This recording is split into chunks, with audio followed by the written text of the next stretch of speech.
Greetings and welcome to the From Me to You show. I'm Dr. Clark along with the Cowboy as always, and it is another marvelous, magnificent Tuesday. We appreciate you tuning in, and I'm a little bit excited on today. Got to slow myself down. Going to share with you today some information on Thomas Andrew Dorsey, somebody we really don't spend a lot of time talking about on a daily basis, but very, very influential in the gospel music. And I'm going to take you back to July 1, 1899, and bring you up to January the 23rd, 1993, and that was his time here on earth. And you'll be familiar with him once I get into it a little bit, because you know some of the songs, Take My Hand, Precious Lord, and Peace in the Valley. And these songs have been recorded and re-recorded by a number of different people over his lifespan from where he started from. Thomas Andrew Dorsey was an American musician, composer, Christian evangelist, influential in the development of early blues and the 20th century gospel music as we know it. He penned 3,000 songs, a third of them gospel, including Take My Hand, Precious Lord, and Peace in the Valley. Recordings of these songs sold millions of copies in both gospel and the secular markets in the 20th century. He was born in rural Georgia. Dorsey grew up in a religious family, but gained most of his musical experience playing blues at barrel houses and parties in Atlanta. He moved to Chicago, became a proficient composer in a range of jazz and vaudeville just as blues was becoming popular. He gained fame accompanying blues belter Ma Rainey, and we're familiar with Ma Rainey. It had been about, a year ago. They did a documentary over there. There have been some other documentaries on her as well. But anyway, he gained fame accompanying blues belter Ma Rainey on tour and billed as Georgia Tom, joined with guitarist Tampa Red in a successful recording career. And after a spiritual awakening, Dorsey began concentrating on writing and arranging religious music. Aside from the lyrics, he saw no real distinction between the blues and church music and viewed songs as a supplement to spoken word preaching. Dorsey served as a music director at Chicago's Pilgrim Baptist Church for 50 years, introducing musical improvisation and encouraging personal elements of participation such as clapping, stomping, and shouting in churches when they were widely condemned as unrefined and common. In 1932, he co-founded the National Convention of Gospel Choirs and Choruses, an organization dedicated to training musicians and singers from all over the United States that remains active. The first generation of gospel singers in the 20th century worked or trained with Dorsey: Sally Martin, Mahalia Jackson, Roberta Martin, and James Cleveland, among others. And I just thought that'd be interesting on today as we look at Black history is American history and looking at the influence and the impact that we have on the world, not just the United States, but the world. Author Anthony Herbert summarized Dorsey's influence by saying he combined the good news of gospel with the bad news of blues, called the father of gospel music and often credited with creating it. Dorsey more accurately spawned a movement and popularized gospel music throughout the Black churches in the United States, which in turn influenced American music and parts of society at large. Oh yeah, and I want to put some emphasis on that, okay? In his early life, Thomas A. Dorsey was born in Villa Rica, Georgia, the first of three children to Thomas Madison Dorsey, a minister and farmer, and Etta Plant Spencer. The Dorseys sharecropped on a small farm while the elder Dorsey, a graduate of Atlanta Bible College, now Morehouse College, traveled to nearby churches to preach. He also taught Black children at one-room schoolhouse where his son accompanied him and listens to lessons. Religion and music were at the center of the Dorsey's lives, and young Thomas was exposed to a variety of musical styles in his early childhood. While often living hand to mouth, the Dorseys were able to own an organ, which was rare for Black families, and Dorsey's mother played during his father's church services. His uncle was also a musician, traveling guitarist concentrating on country blues while it was in its infancy. Villa Rica's rural location allowed Dorsey to Here are slave spirituals and moaning, a style of singing marked by different notes and embellishments widespread among Southern black people. Alongside the Protestant hymns his father favored. Furthermore, when Thomas' father traveled to preach at other churches, Thomas and his mother attended a church that practiced shape note singing. Their harmonizer in particular making a deep impression on him. The Dorseys moved to Atlanta to find better opportunities when Thomas was 8 years old. The adjustment for the entire family was difficult, culminating in Thomas being isolated, held back at school, and eventually dropping out after the fourth grade when he was 12 years old. Directionless Thomas Dorsey began attending shows at the nearby 81 Theater that featured blues musicians and live vaudeville acts. Soon he began selling concessions there and aspiring to join the theater band, honed his musical skills on his family's organ and a relative's piano, picking out melodies that he had heard and practicing long hours. He studied informally with musicians at the theater and local dance bands, always playing blues. Despite being meagerly compensated, he played rent parties, house parties, barrel houses, and brothels, but enjoyed the social life of a musician. Due to the spontaneous nature of the events Dorsey worked, he became proficient at improvising and along the way learned to read musical notation.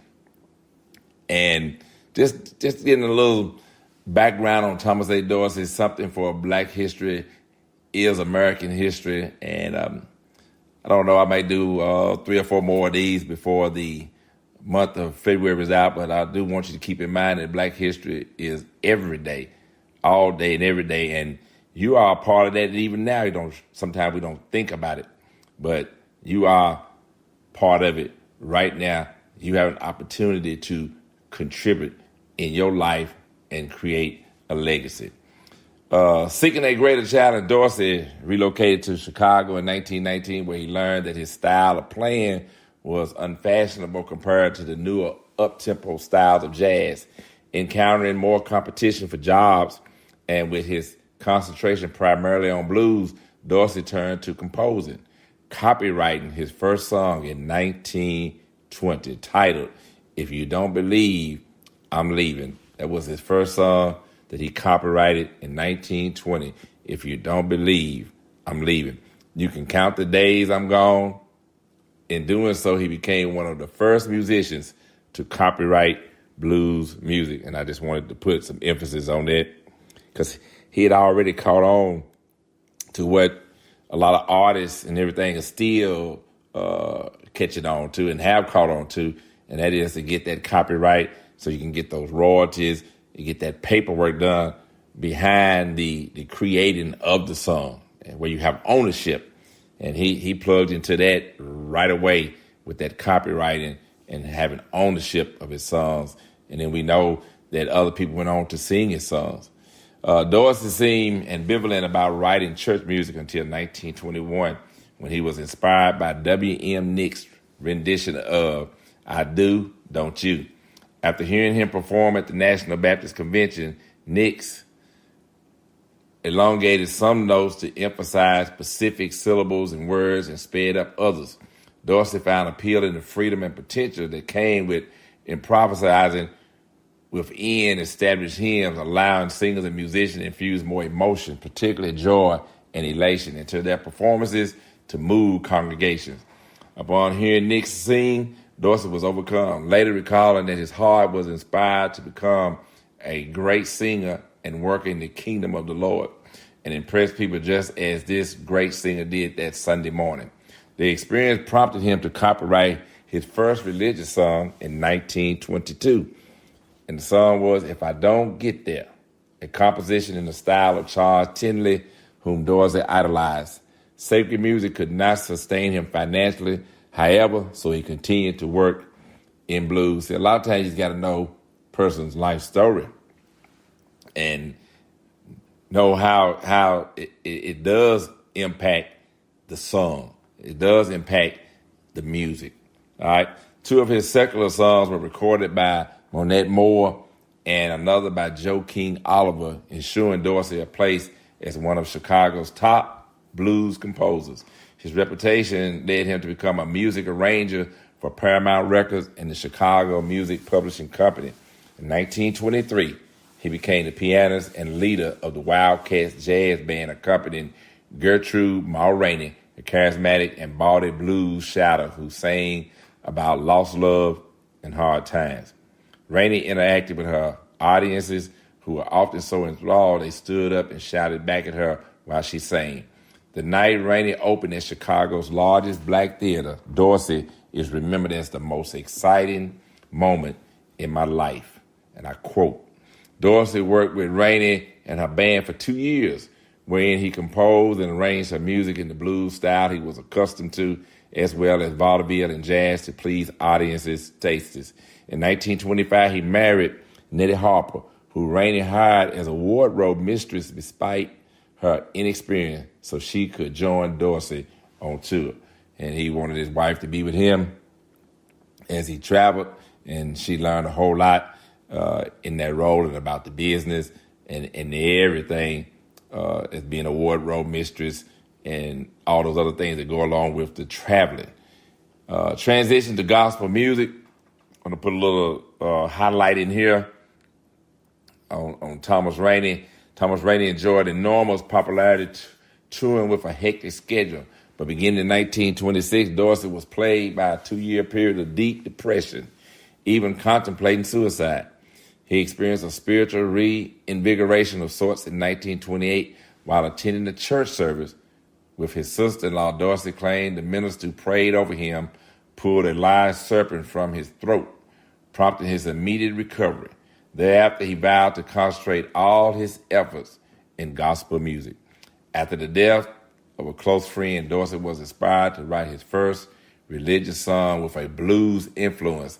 If you see my Savior, tell him that you saw me. Yep. First religious song with a blues influence. If you see my Savior, tell him that you saw me. So a lot of times we just need to know the story behind the song that's been created by the singer, y'all. And start with take that time out today in this Black History is American History moments. Thomas Dorsey said, give me a song, I stick to the note and play it like it is. You won't pay much attention to it. In fact, it won't go anywhere.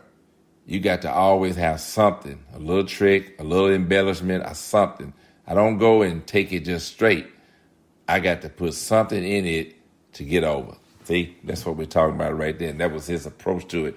He had to put some feeling in it. He had to put something in it. He had to put some love in it. He had to put some emotion in it. He said, I got to put something in it. Thomas Dorsey. As the blues grew in popularity in the 1920s, black churches condemned it widely for being associated with sin and hedonism. And hedonism is just pleasure seeking. Music performed in established black churches in Chicago and throughout the U.S. came from hymnals and was performed as written, usually as a way to showcase the musical abilities of the choirs rather than as a vehicle to deliver a specific spiritual message.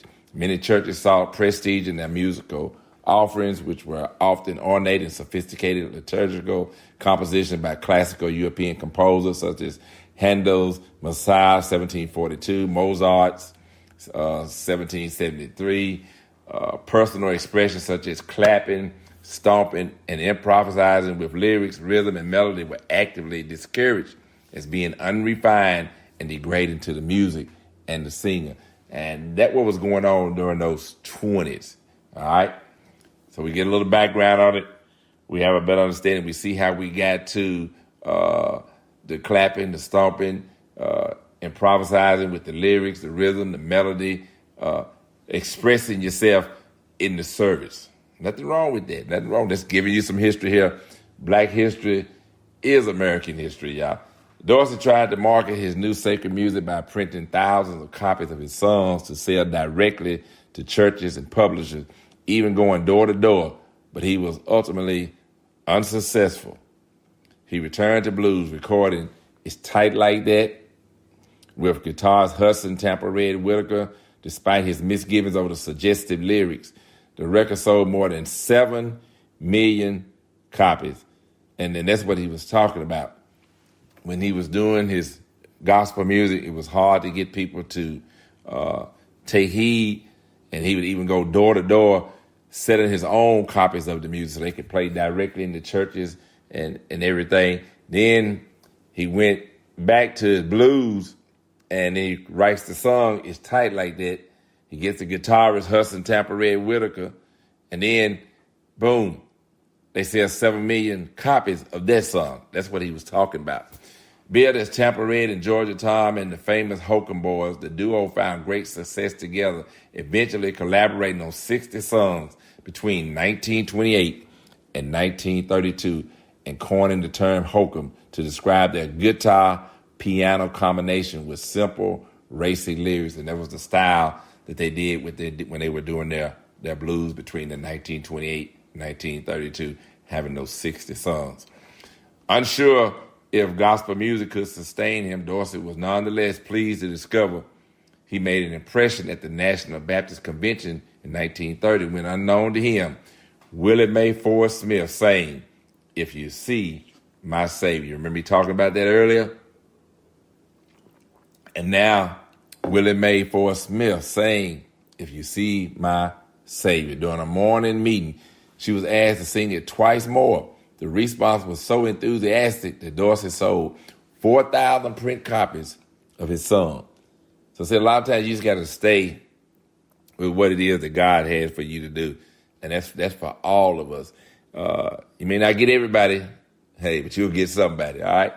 In between recording sessions with Tampa Red and inspired by the compliments he received, he formed a choir at Ebenezer Baptist Church at the request of the pastor, Reverend James Smith, who had an affinity for Negro spirituals and indigenous singing styles.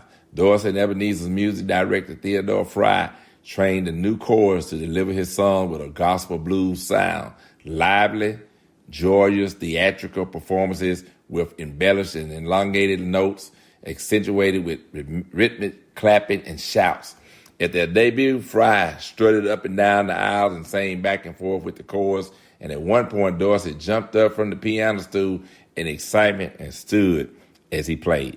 When the pastor at Pilgrim Baptist, Chicago's second largest black church, saw the way and moved the congregation, he hired Dorsey as the music director, allowing him to dedicate all his time to gospel music. Boy. See, life is just truly amazing, and we all have a part in it. I just wanted to take a little time out today and kind of spotlight somebody we don't hear a lot about, but we've seen a lot of his songs in the church environment, different churches, and they sing all the way around the world. Because I'm telling you, at the end, I'll give you some of the people who have sung some of his songs. I'll mention some of those. I'll come back to it.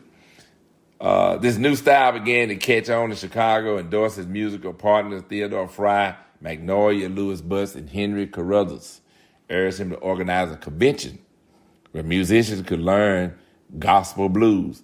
In 1932, however, just as Dorsey co-founded the Gospel Choir Union of Chicago, eventually renamed the National Convention of Gospel Choirs and Choruses. It was eventually renamed the National Convention of Gospel Choirs and Choruses, known as NCGCC. His wife, Nettie, died in childbirth. Then 24 hours later, their son, his grief prompted him to write one of his most famous, enduring compositions, Take My Hand, Precious Lord. And he wrote that during the time his wife, Nettie, died in childbirth, and then 24 hours later, his son died. And his grief prompted him to write one of his most famous and enduring compositions, Take My Hand, Precious Lord. Chapters of the NCGCC opened in St. Louis and Cleveland. Now at the Center of Gospel Music Activity in Chicago, Dorsey countered his bereavement by immersing himself in marketing his songs. An unintended consequence of his sales strategy helped spread gospel music. As he worked with numerous musicians who assisted in selling his sheet music, traveling to churches in and around Chicago, Rehearsal for sale pictures took place in Dorsey's nearly bare room in his uncle's house. Fry and Sally Martin were two of the first and most effective singers Dorsey took with him to market his work. Dorsey and Martin established a publishing company called Dorsey House of Music, the first black-owned gospel publishing house in the United States. I'll say that again because it's some of the things we just don't know about. Dorsey and Martin established a publishing company called Dorsey House of Music, the first black-owned gospel publishing house in the United States of America. His sheet music sold so well, according to Halbert, but it supplanted the first book of compiled songs for black churches, W.M. Nick's Gospel Pearls, and the Family Bible in black households. He also mentored many young musicians, including training a teenage Mahalia Jackson when she first arrived in Chicago. Although he said she did not entirely accept his instruction, she said, "I was trying to make a stereotype singer out of her," and I quote from Thomas Rainey. In addition to the high-spirited choir performances, Dorsey began introducing up-tempo Negro spirituals, what he referred to as jubilees, alongside published hymns in worship services. Faced with rapid changes, old-line church members who preferred formal, more sedate music programs objected, leading to conflicts in and between Chicago's black churches. As a result, his sales pitches and chorus performances were not always well received. He is often quoted saying that he had been kicked out of the best churches in the country. He found resistance among ministers, musicians, parishioners alike. Some objected to the degradation of worship through blues shouting. Others took offense to such lively music overshadowing the minister's spoken word, or women delivering spiritual messages through song, taking the place of the preacher who was typically male. Simultaneously, a shift in Chicago's black churches was taking place. Hundreds of thousands of newly arrived migrants from the South with an appreciation of blues began to outnumber an older guard of ministers and parishioners who favored classical European music and services. Ministers who would not have considered changing their music programs just a few years before became more open to new ideas. Services were thus altered in multiple ways to welcome the influx of migrants. For spiritual and pragmatic reasons, attracting and keeping new members helped reconcile many churches' debts. Despite the objections, within months, gospel blues had proven to be established in Chicago's black churches. In 1933, Dorsey directed a 600-person chorus at the second meeting of the NCGCC, now boasting 3,500 members in 24 states. Black gospel choirs were asked to perform at several white churches in Chicago, and Dorsey's own Pilgrim Baptist Church choir performed at the 1933 World's Fair. Pilgrim Baptist Church in Chicago, 1964, where Dorsey was music director for 50 years. That's what I said. Pilgrim Baptist Church in Chicago, 1964, where Thomas Dorsey was the music director for 50 years. Dorsey lived a quiet life despite his influence. He did not seek publicly, preferring to remain in his position as music director at the 3,000-seat Pilgrim Baptist Church and running his publishing company. As the head of the NCGCC, he traveled the Gospel Highway, a circuit of churches and similar venues throughout the United States where he trained singers and choirs. Between 1932 and 1944, he held evenings with Dorsey on this circuit, teaching novices the best ways to deliver his songs. He also toured extensively with Mahalia Jackson in the 1940s, who was by this time the preeminent gospel singer in the world. I got to say that again. Got to say that. He also toured extensively with Mahalia Jackson in the 1940s, who was by this time the preeminent gospel singer in the world. Not just the United States, but I'm telling you, black history is American history. All right? Never considered himself a strong singer, Dorsey recorded gospel music sporadically up to 1934. And two songs in 1953, which were his last, though he continued to write. During his blues period, I'll say it again. During his blues period, Dorsey presented himself as dapper and dignified, which carried over into his gospel work. He is described as stately and often detached. One writer attested that from a distance, Dorsey is not presented as a happy man. For fear, perhaps, doing the Lord's work, absolutely, but he never smiles, rarely relaxes, and when he talks, it's with a brooding vigilance bordering on surliness. He is truly mesmerizing figure, the stuff of which legends are made. However, once Dorsey could offer a charming smile, according to Herbert, and his enthusiasm often lifts his voice to irrepressible falsetto. After writing to his sister that he was lonely and wanted to be around children, she sent Dorsey's niece, Lena Macklin, to live with him. Macklin remembered that her uncle was soft-spoken, not loud at all, and very well dressed. He always had a shirt and a tie and a suit, and he was always elegant, very mannerly, very nice, and he would sit at the piano and play something and say, "That's good stuff. That's good stuff," and I quote. He remarried in 1941 to Catherine Mosley. They had 2 children, a son named Thomas M. Mickey and a daughter, Doris. Even with a family, he remained active in music, attending multiple engagements each year. Catherine Dorsey stated, "I'd have to catch him between trains because he was hardly ever at home. The only thing he cared about was saving souls through his music." To accomplish this, Dorsey traveled beyond the U.S. through Mexico, the Caribbean, Europe, and the Middle East. He recalled visiting Damascus, Syria, where he was approached in a bathroom by a man who recognized his name. A tour group of 150 demanded he sing "Take My Hand, Precious Lord," right there on the spot.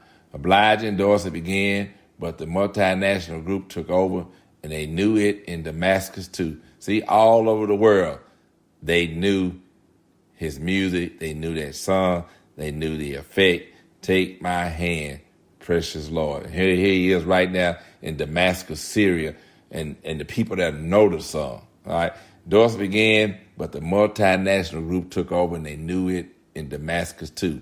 Folk was wiping their eyes and some crying and bawling on, and I told him, "What is this happening here? I'll never get out of this place alive." When he gave interviews later in his life, he never condemned blues music or his experiences in that period.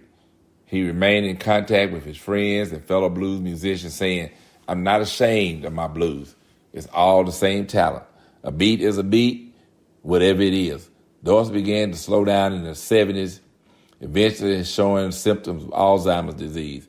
He retired from Pilgrim Baptist Church and the NCGCC soon after, though he continued to participate and perform when he was able. He and the NCGCC were featured in the critically acclaimed documentary Say Amen Somebody in 1982.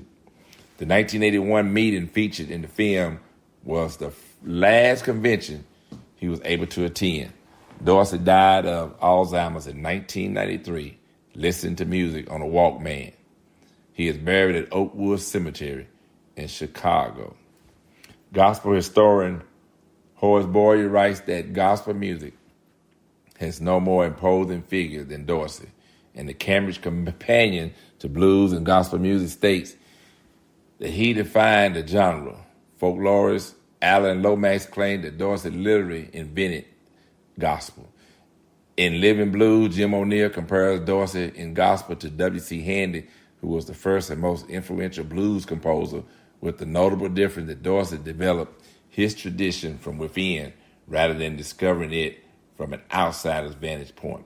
Although he was not the first to join elements of the blues to religious music, he earned the honor father of gospel music. According to gospel singers and historian Bernice Johnson Reagan, for his aggressive campaign for his use as worship songs in the black Protestant churches.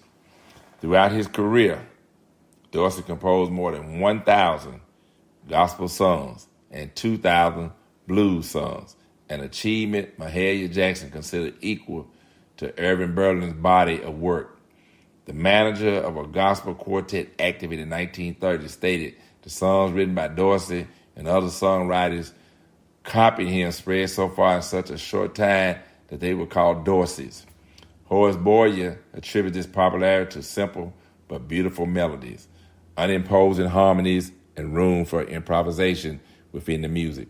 Lyrically, according to Boyer, Dorsey was skilled at writing songs that not only captured the hopes, fears, and aspirations of the poor and disenfranchised African Americans, but also spoke to all people. Anthony Herbert further explained that the gospel of Charles Tindley and Dorsey talks directly to the poor. In so many words, it's about rising above poverty while still living humble, deserting the ways of the world while retaining its best tunes. Aside from his prodigious songwriting, Dorsey's influence in the gospel blues movement brought about change both for individuals in the black community and communities as a whole. He introduced rituals and standards among gospel choirs that are still in use. At the beginning of worship services, Dorsey instructed choruses to march from the rear of the sanctuary to the choir loft in a specific way, singing all the while. Choir members were encouraged to be physically active while singing, rocking and swaying with the music. He insisted that songs be memorized rather than chorus members reading music or lyrics while performing. This freed the choir members' hands to clap, and he knew anyway that most of the chorus singers in the early 1930s were unable to read music. Moreover, Dorsey refused to provide musical notation or use it while directing because he felt the music was only to be used as a guide, not strictly followed. Including all the embellishments in gospel music and gospel blues would make the notation prohibitively complicated. Dorsey instead asked his singers to rely on feeling. Dorsey instead asked his singers to rely on feeling.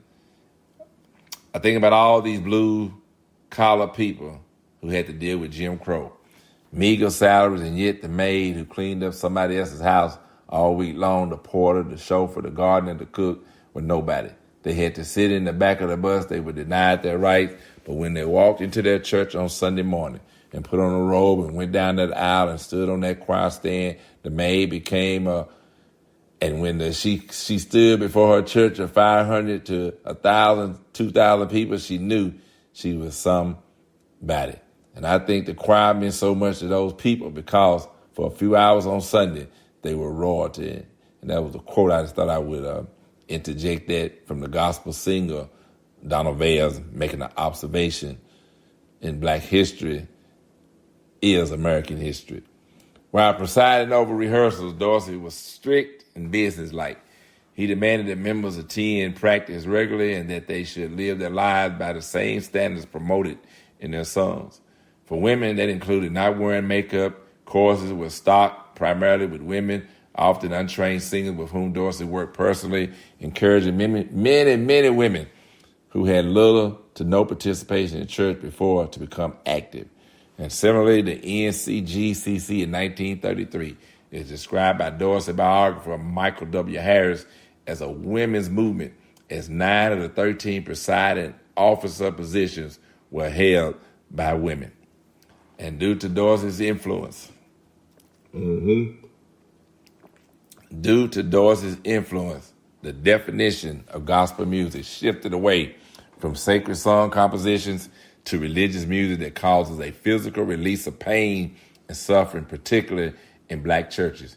He infused joy and optimism in his written music as he directed his choirs to perform with uplifting fervor as they sang. The cathartic nature of gospel music became integral to the black experience in the Great Migration, when hundreds of thousands of black Southerners moved to northern cities like Detroit, Washington, D.C., and especially Chicago between 1919 and 1970. These migrants were refugees from poverty and systemic racism endemic throughout the Jim Crow South. They created enclaves within neighborhoods through church choirs, which doubled as social clubs, offering a sense of purpose and belonging. Encountering the golden age between 1940 and 1960, gospel music introduced recordings and radio broadcasts featuring singers who had all been trained by Dorsey or one of his proteges. As Dorsey is remembered as the father of gospel music, other honorifics came from his choirs. Sally Martin, considered the mother of gospel, although Willie Mae Ford Smith, also a Dorsey associate, has also been called this. Mahalia Jackson, the queen of gospel, and James Cleveland, often named the king of gospel. In 1936, members of Dorsey's junior choir became the Roberta Martin Singers, a successful recording group which set the standard for gospel ensembles, both for groups and individuals, voice roles within vocal groups. In Dorsey's wake, R&B artist Dinah Washington, who was a member of the Sally Martin Singers, Sam Cooke, originally in the gospel band, the Soul Stirrers, Ray Charles, Little Richard, James Brown, and the Coasters recorded both R&B and gospel songs, moving effortlessly between the two, as Dorsey did, and bringing elements of gospel to mainstream audiences. Despite racial segregation in churches and the music industry, Dorsey's music had widespread crossover appeal. Prominent hymnal publishers began including his compositions in the late 1930s, ensuring his music would be sung in white churches. His song, Peace in the Valley, written in 1937, originally for Mahalia Jackson, was recorded by, among others, Red Foley in 1951 and Elvis Presley in 1957, selling more than 1 million copies each. Foley's version has been entered into the National Recording Registry as a culturally significant recording worthy of preservation. And I really want us to see the effect of music, see the effect of staying with what God has for you to do, and you'll see the fruit of it. And here we go. Notably, Take My Hand, Precious Lord, was the favorite song of Reverend Dr. Martin Luther King Jr., who asked Dorsey to play it for him on the eve of his assassination. Mahalia Jackson sang at his funeral when Dr. King did not get to hear it.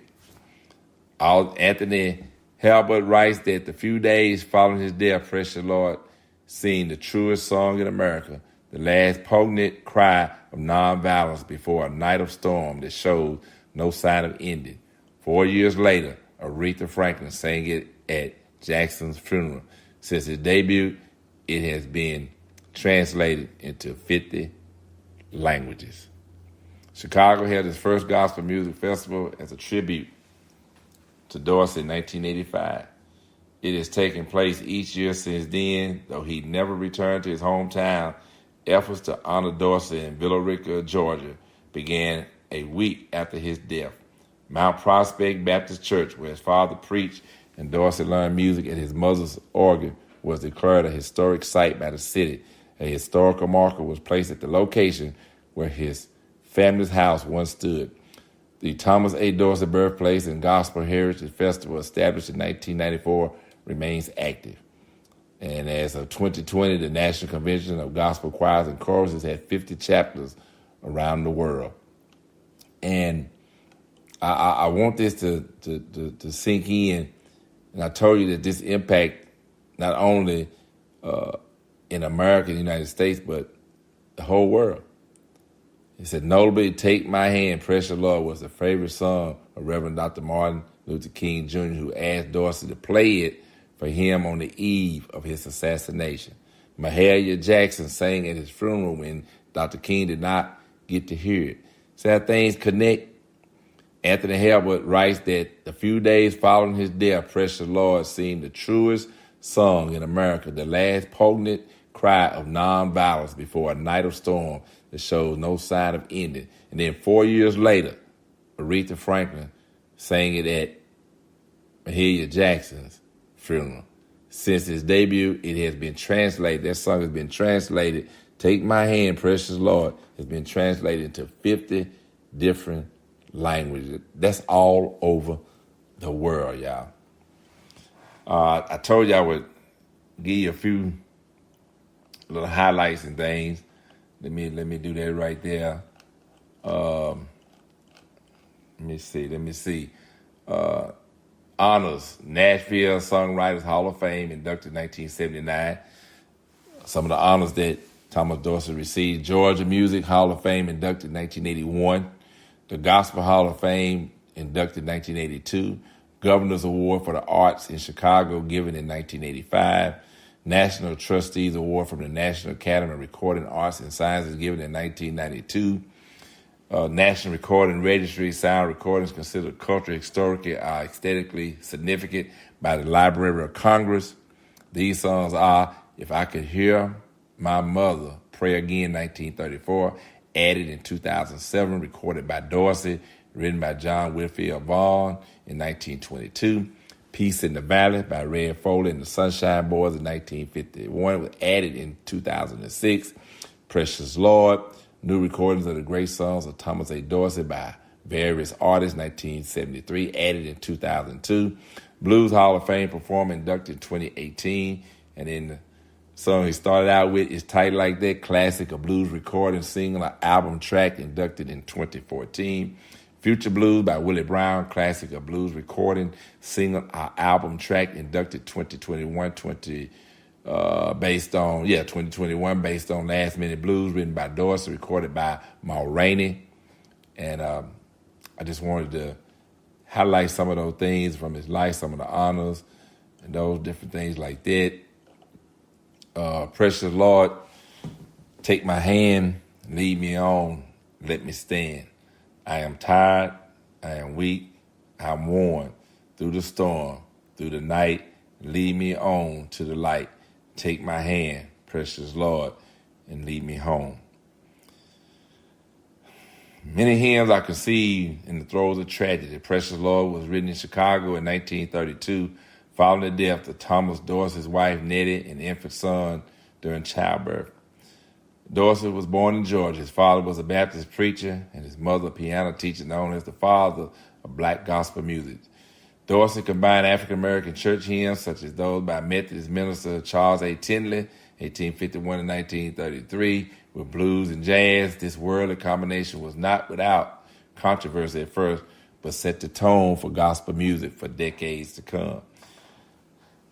Thomas Rainey, born in Villa Rica, Georgia. Dorsey was reared in Atlanta from the age of 5, where he came in contact with the musical sound of the blues. He moved to Chicago in 1915 and studied at Chicago College of Composition and Arranging, and began playing in nightclubs on a variety of names as young men, including Georgia Tom, Texas Tommy, Barrel House Tom. And Dorsey started to play rent parties, house parties, in which tenants would hire a musician or band to play for a party and pass the hat to raise money to pay their rent.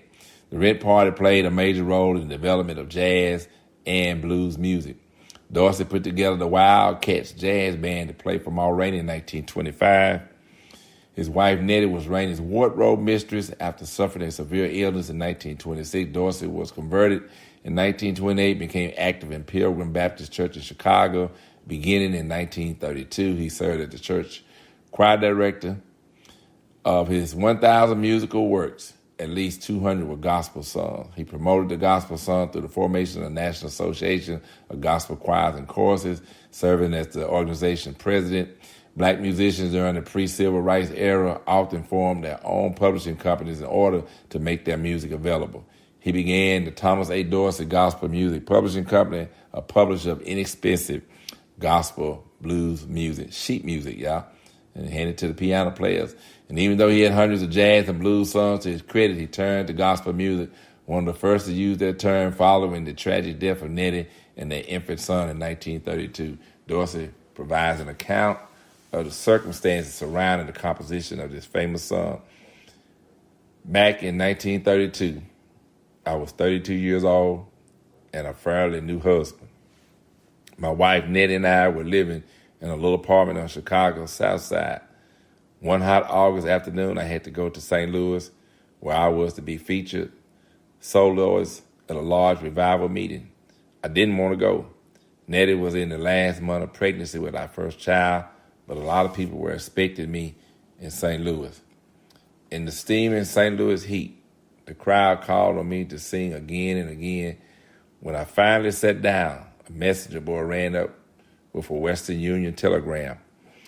I ripped open the envelope, pasted on the yellow sheet were the words, "Your wife just died." When I got back, I learned that Nettie had given birth to a boy. I swung between grief and joy. Yet that night, the baby died. I buried Nettie and our little boy together in the same casket. Then I fell apart. For days, I closed myself. I felt that God had done me an injustice. I didn't want to serve him anymore or write gospel songs.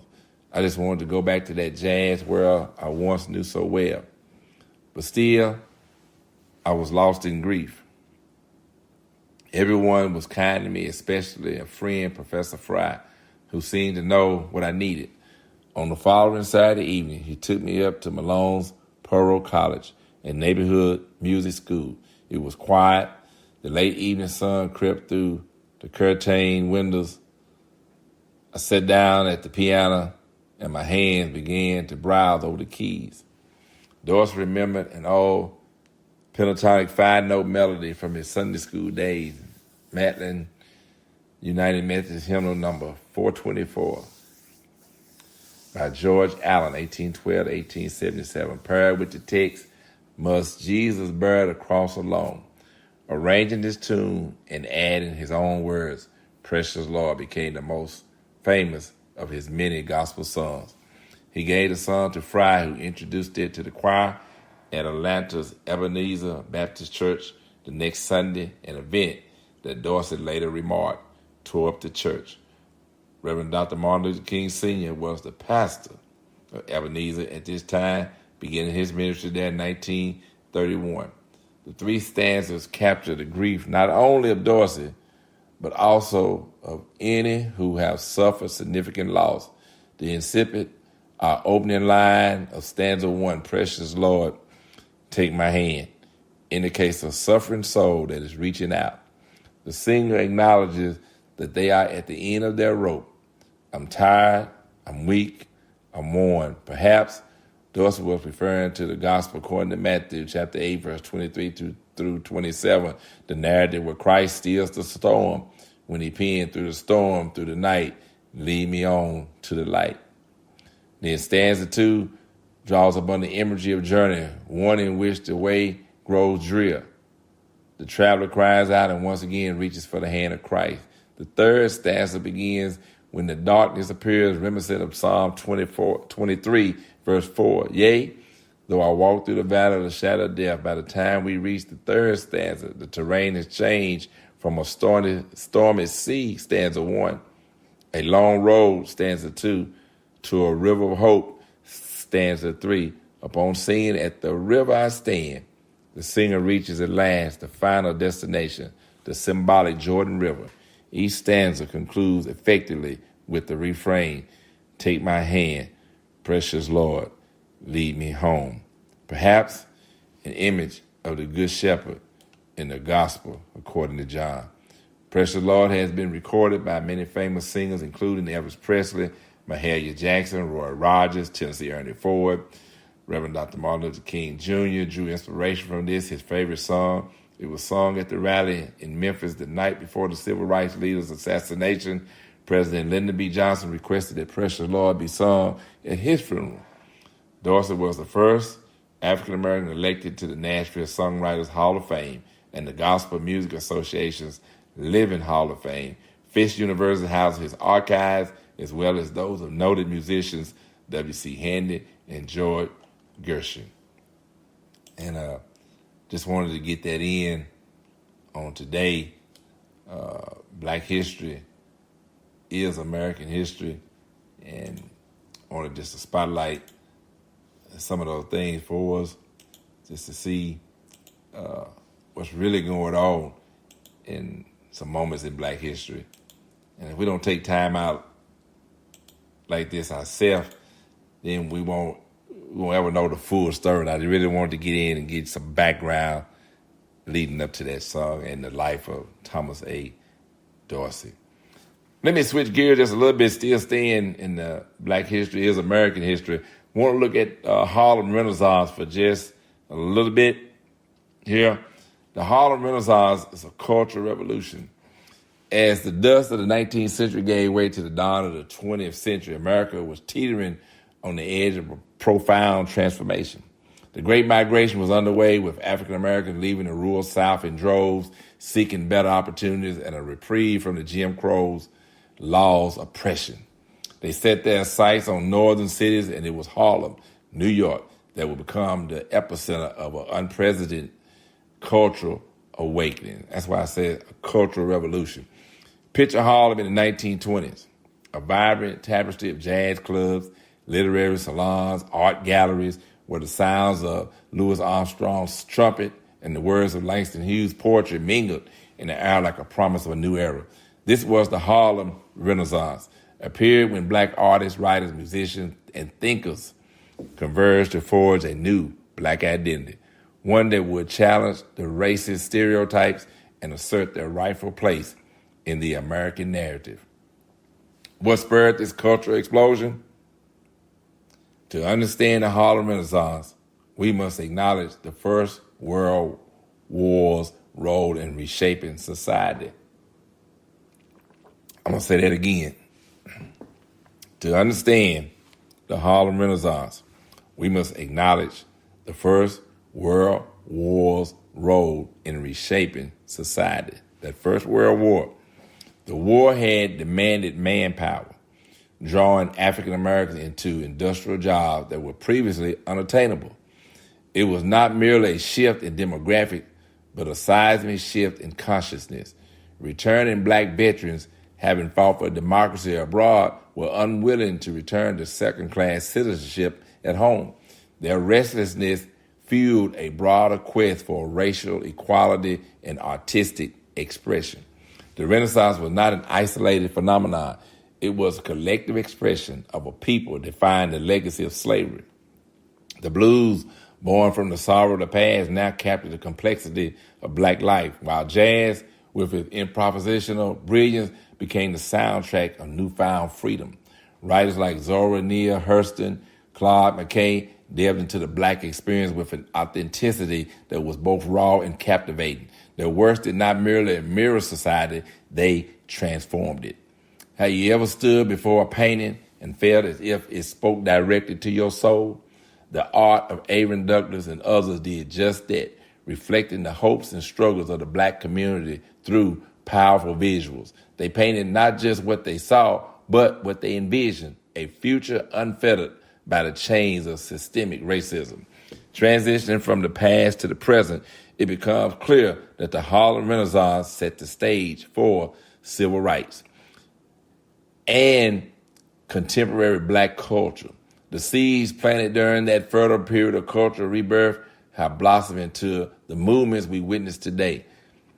Black Lives Matter, the push for diversity in media and literature, and the ongoing fight for equality all echo the voices of Harlem streets from nearly a century ago. Why does this history matter now? Because understanding the Harlem Renaissance is to understand the roots of modern American culture. I'm going to say that again. Why does this history matter now? Because understanding the Harlem Renaissance is to understand the roots of modern American culture. It is to recognize the enduring power of art to both reflect and effect change. It is to see that the struggle for equality is not a relic of the past, but an ongoing battle that requires the same creativity and courage displayed by the icons of the Renaissance. As we segue to the story of the Harlem Renaissance, we dive deep into the lives of the individuals who propelled it. Their triumphs and tribulations, their aspirations, their enduring legacy. It is a narrative that not only celebrates their achievements, but also examines the barriers they faced, the societal currents they navigated, and the indelible marks they left on the canvas of history. The Harlem Renaissance was a cultural revolution that transcended the boundaries of the neighborhood from which it took its name.